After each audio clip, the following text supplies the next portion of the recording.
Hey Ben, operationally with Caleb, how would you characterize specifically where you saw growth from the spring to where he is now? There was, you know, there's a lot of new from the play call, the verbiage, the cadence, the motions. There was a ton of new. So it was just getting a little bit more in tune with what we were looking for, the tempo with which we want to play. We haven't, shied away from the fact that it was going to take some reps and some time, and so that's what we had. And I thought once we got all the installs in over the course of the summer, things started to slow down a little bit for him, and we were able to play more with the tempo that we were looking for. So it's a weapon that we're going to use is the cadence, the motions, the shifts. I think this day and age, football, I think it's a huge advantage for the offense when we can use that to attack the defense. And so he's done a nice job being able to digest that, and we're trying to find that right balancing act for a young player that's still learning some new concepts. How much operationally we want to put on his plate. What's most important to you about the tempo that you want to work with? Yeah, to me, tempo varies, and so there'll be times where we want to go at warp speed really fast, and then other times where we want to slow it down, and maybe we're in more of a perfect play mentality where we want to get a premier play versus a premier look. And so I think the flexibility to do all of the above is really what gets us going each week, and each week's its own story, and we'll lean one way some weeks and the other way another week. You talked earlier in camp about some of these rookie skill position guys, Luther, Colson, Kyle, that they kind of need to earn your trust, that they're going to be where they're supposed to be at the right time.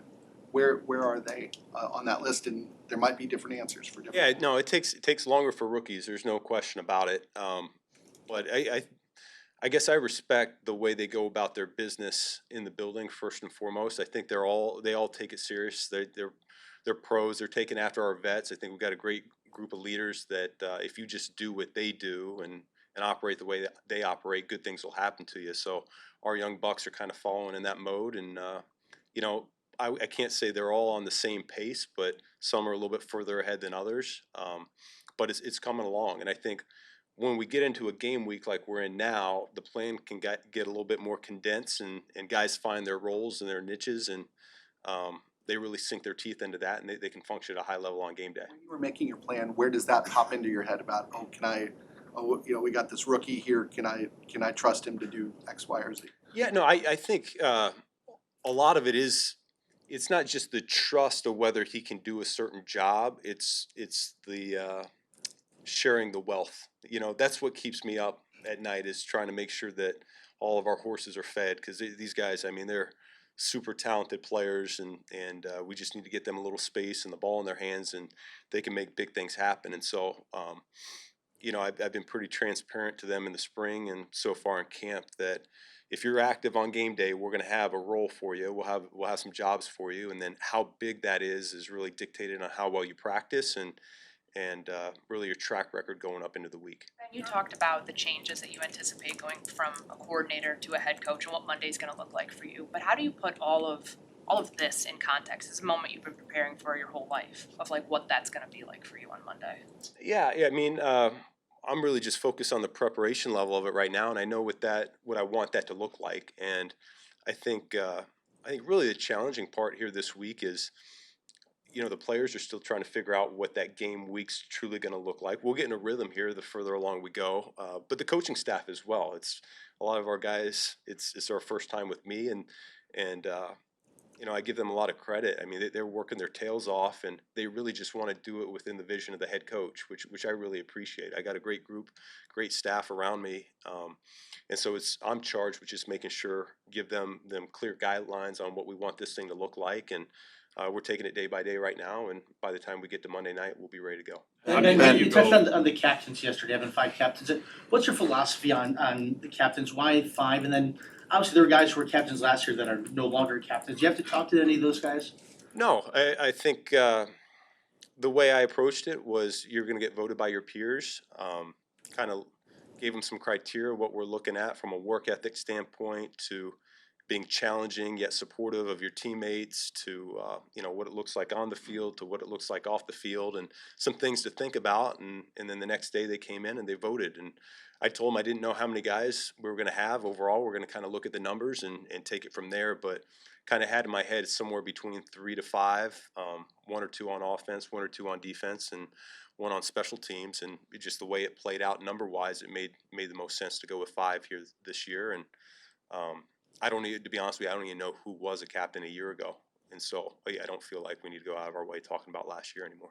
Coming How into camp. difficult is it to get creative or add extra help as far as blocking is concerned when you have 2 guys on the Vikings in Bernard and Van Ginkel who are capable of double-digit sack seasons? Shoot, yeah, I mean, I think that there's more than that too. They have Dallas Turner was a first rounder a year ago that he's going to be coming to his own here year 2, and then I think they really upgraded their interior defensive line as well. I think that gets overlooked a little bit between Jonathan Allen and Hargrave. So, I think the beauty of the defense, once again, I said it yesterday, is they create a lot of one-on-one matchups, and when you have guys that they feel good about winning their one-on-ones, that it puts a lot of stress on our guys. But I think we know the task at hand. We'll see how practice goes here this week, and it's hard to have any breather plays this week. It's just the nature of how Flo calls it, and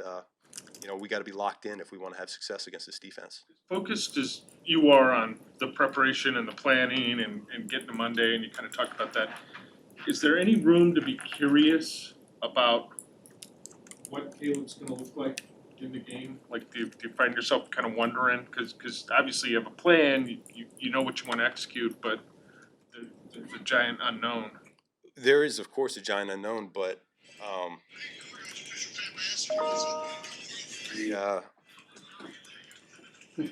I equate it back to when I was in high school. Man, we'd go into game days and only throw it about 5 times. Now, we were a darn good team.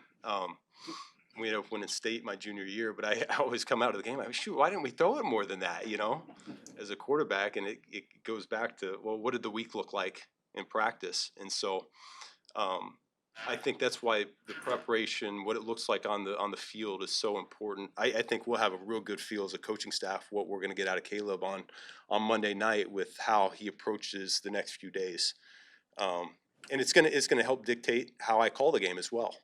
How much we put the ball on really in his hands and on his shoulders to carry us through, or it's everybody on this offense is going to have to carry the load at some point here this game.